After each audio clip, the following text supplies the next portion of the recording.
People engage in all kinds of illegal substances, different kinds of drugs. Um, but the biggest kind of drug there is, and it's one that we all have in our back pocket, ready for use at any time.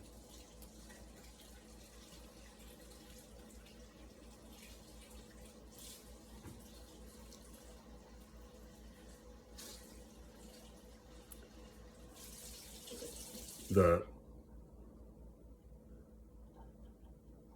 the biggest drug there is delusion, and really any kind of substance that you engage in this life, be it as small as caffeine or whatever, is going to do that for you.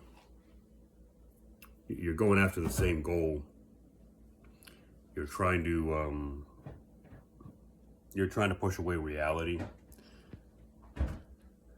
and however you try to do it, that's what you're going after, and we all do it. What is always readily available for us to use is this thing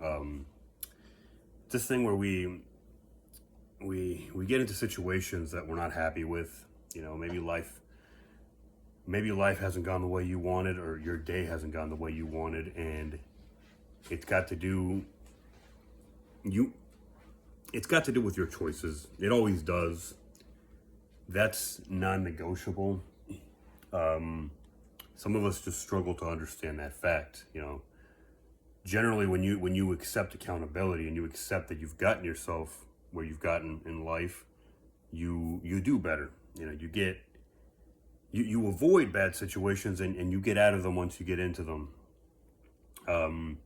It's when you don't accept that you have responsibility in your outcomes that bad things happen. And this is kind of what I'm talking about. You get into bad situations, deep down that you had something to do with it, but you just don't like it. You don't want to live in that reality. So you daydream, and you wonder, and we all do it in some way, shape, or form. You wonder what things would have been like if you had made a different choice, if you had made different choices. And you do it, you dress it up, no matter who you are. If you're not living in absolute not crushing, if you're not living in absolute reality, you're doing it.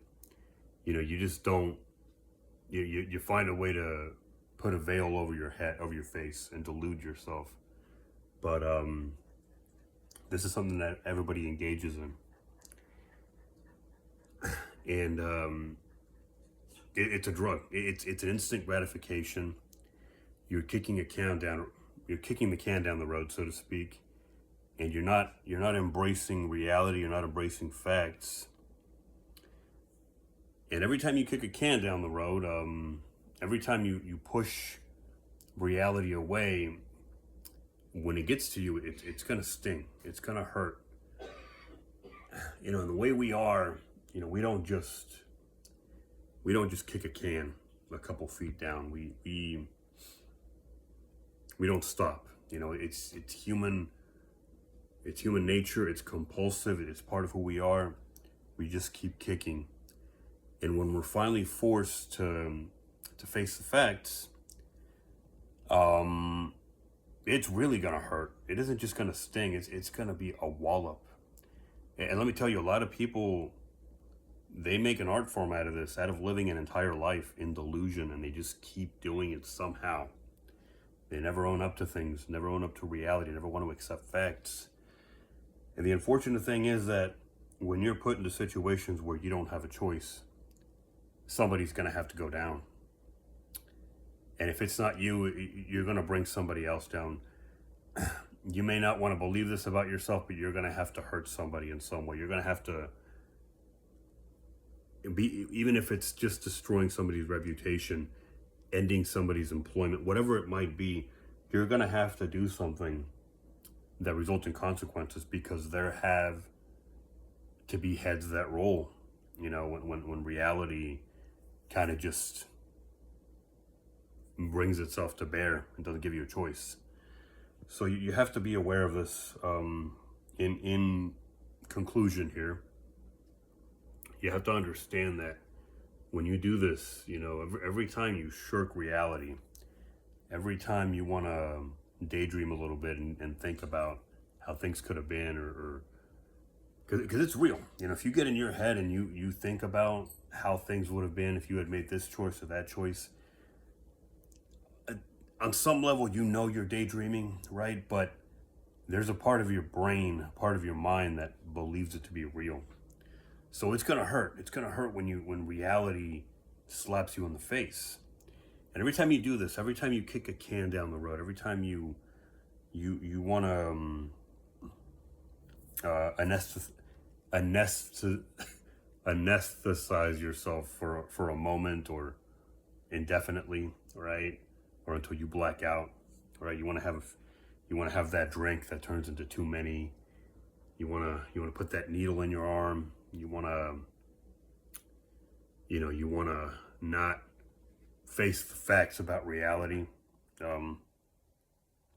Anytime you want to do that, anytime you want to numb yourself to real life and to the real world, you may think it's harmless, right? That's a perfect example, right? You look at all these AA meetings where people finally have come to terms, at least for now, with the things they've done. A lot of those people didn't think that first drink they had that one time, or the first drink they had ever, was going to lead to something severe. But every time you anesthetize yourself, anytime you numb yourself to reality, don't think that it's a harmless push, a harmless kick of a can down the road where nobody's getting hurt. You have to understand that this little push may put you, this little grain of sand it may be tomorrow, it may be next week, right? Maybe 20 years. And this little grain of sand could very, very well put you in a situation where you have to throw somebody under the bus in order to survive. You have to put another body under the bus so that yours doesn't end up under it. Innocent as it may seem in the moment, innocent as that one drink, innocent as that this or that, this little thing. Little things, no matter how small they are, can be clumped together and they become big things. The smallest thing can become monumental. It can become insurmountable. You want to keep that in mind.